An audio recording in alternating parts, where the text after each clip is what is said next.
which are booming and where there's a lot of money flowing through, like Turkey. Brazil's economy is doing quite well, and the urban geography element of the Turkish protest was the fact that it's about people's right to the city and right to green space in the city, as opposed to the right of corporations to build shopping malls. In the case of Brazil, the geography element is the fact that so many workers live a long way from home, and transport is a major, major expense. So what seems like a nominal increase in the cost of transport is actually make or break for people. And that's very, very interesting. The other thing that is interesting and quite different, though, is the response of the Brazilian government and the context that is happening in, because we have a very socially conservative government in Turkey and essentially progressive and secular forces who are protesting against that government. Brazil, by contrast, has at least comparatively left-wing government. The ruling party is the Partido Trabalhadores, the Workers' Party. That party has a program called Bolsa Familia, which has done a lot to reduce inequality and improve access to education for people from poorer and ethnic minority backgrounds. It's certainly a policy which developing countries around the world look at. I know that the unions in South Africa, for example, would like the South African government to adopt a lot of the Brazilian government strategies.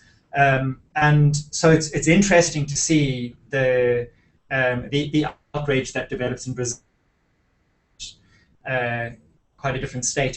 And I guess the thing that strikes me as common there is the police repression, the authoritarianism. And there's some suggestion that there is an authoritarian political culture in the Brazilian security services that goes back to the days of the dictatorship that was never actually fully dealt with and never fully got rid of. And it's that connection between that state authoritarianism and corporate and neoliberal interests, because obviously the big thing that's happening in Brazil at the moment is preparations for the next World Cup.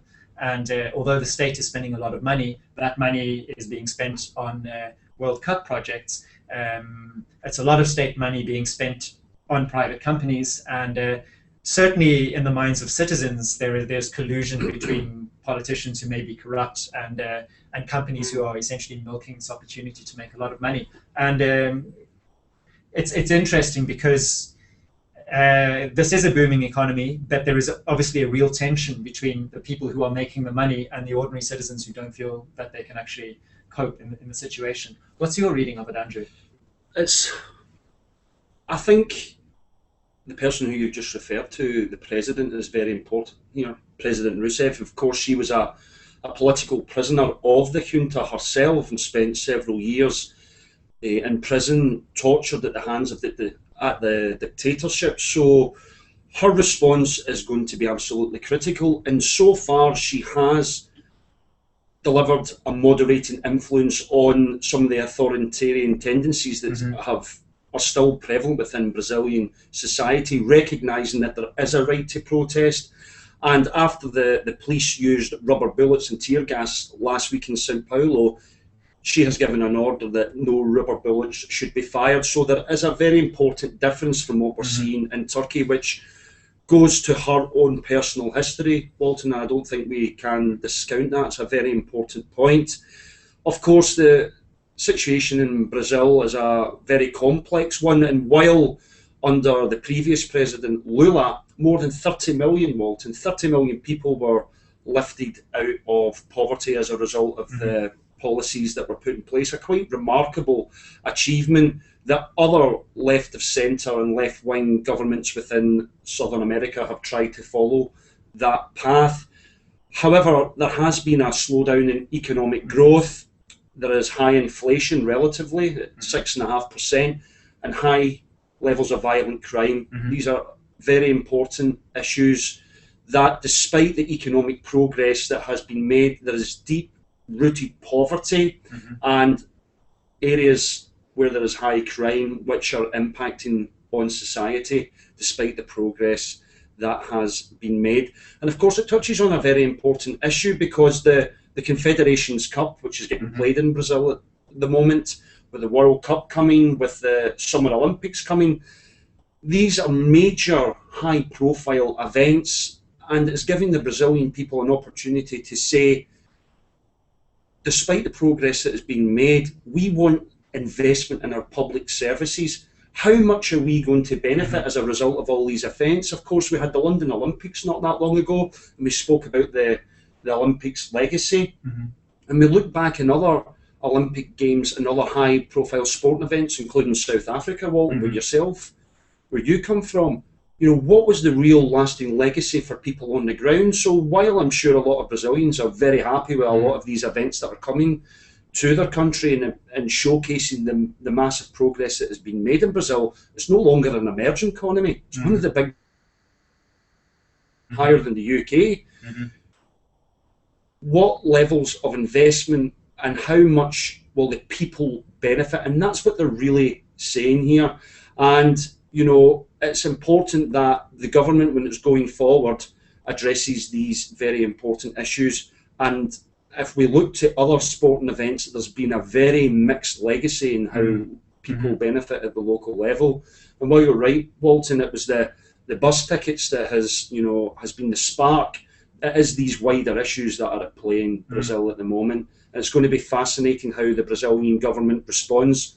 Thus far, it seems to have had a very moderating and responsible approach to the protests, in contrast with what is going on in Turkey, and that's very important. And I would really encourage you to check out the background of President Rousseff, which is a very interesting one, and perhaps this different approach is illustrative of her own personal background. Absolutely. In fact, I think the correlation that you made between Brazil and South Africa is actually quite a good one, because South Africa is another country which has seen quite impressive economic growth, but we saw with the Marikana massacre and a lot of the unrest there last year that growth is certainly uneven, and that a lot of ordinary people don't feel like they're beneficiaries. And so what is superficially a good news story, what looks to the rest of the world like a democracy with a growing economy, that's not always the full picture. And I think that is what we're seeing in Brazil is that kind of complicated impact of tremendous social pressures and economic pressures on a dynamic and complex country. And one of the things about these protests, which seems to be interesting, is their cross-class nature.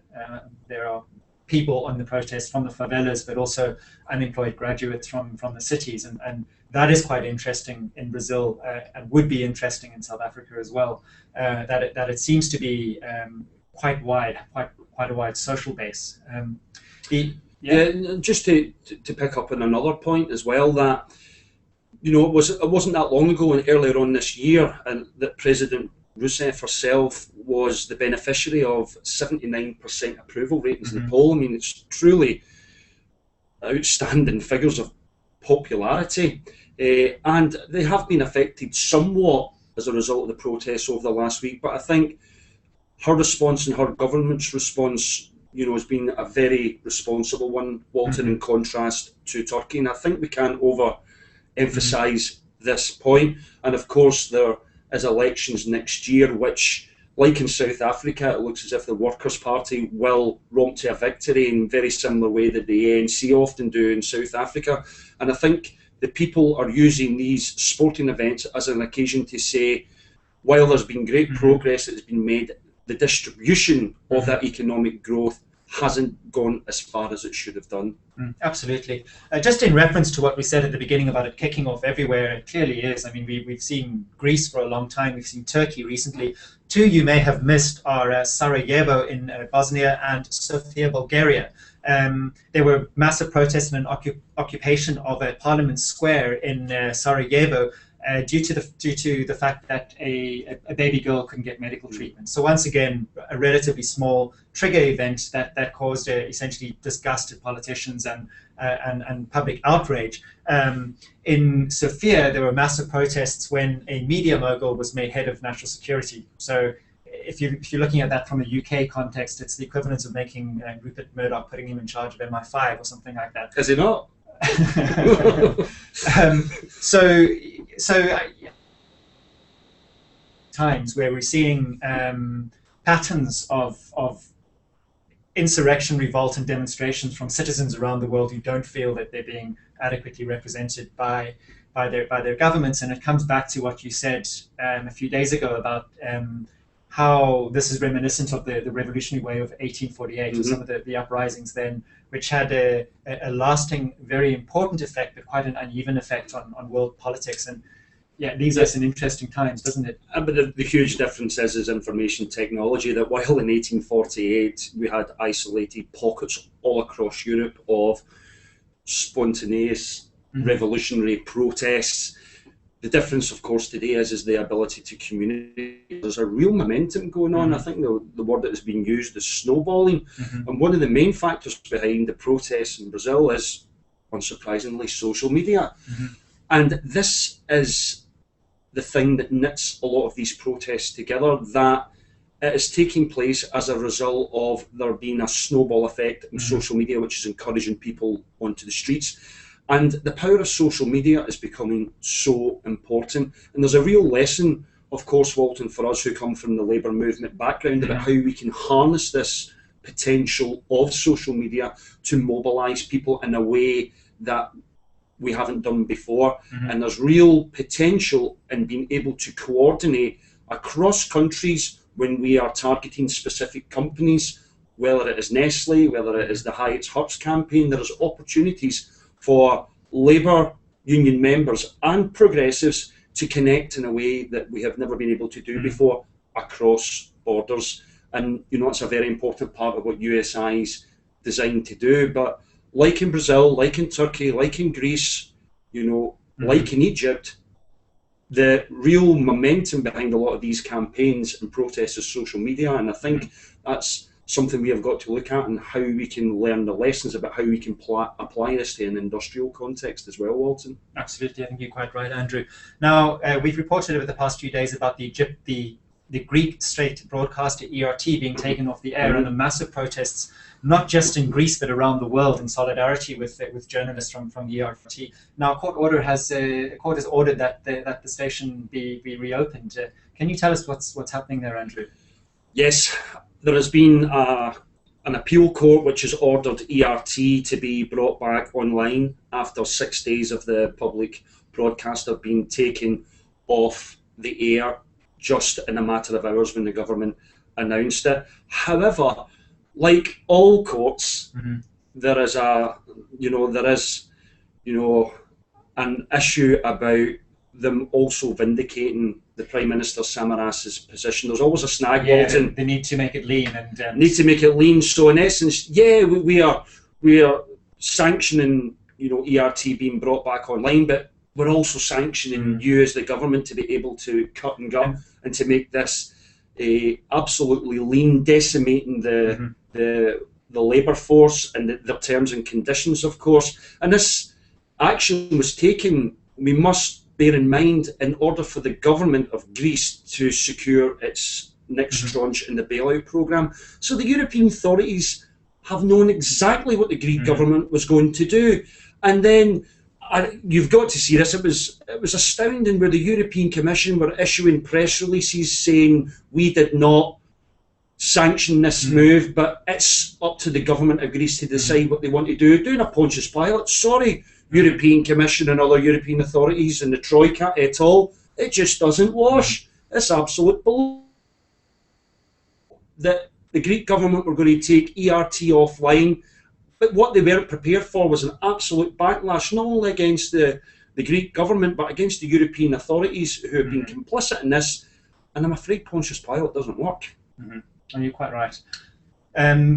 We've got another couple of issues that we would like to raise with our listeners and viewers, Walton, if you don't mind. One, if you look at our website right now, was an interview we had today with Charlie Donnelly of the National Union of Workers in Australia. A really fascinating conversation, Walton, where he spoke about the casualisation of the labour force in Australia and how his union is working with other unions across the world and global unions in the IUF to put pressure and to use leverage on companies such as Nestle, which we've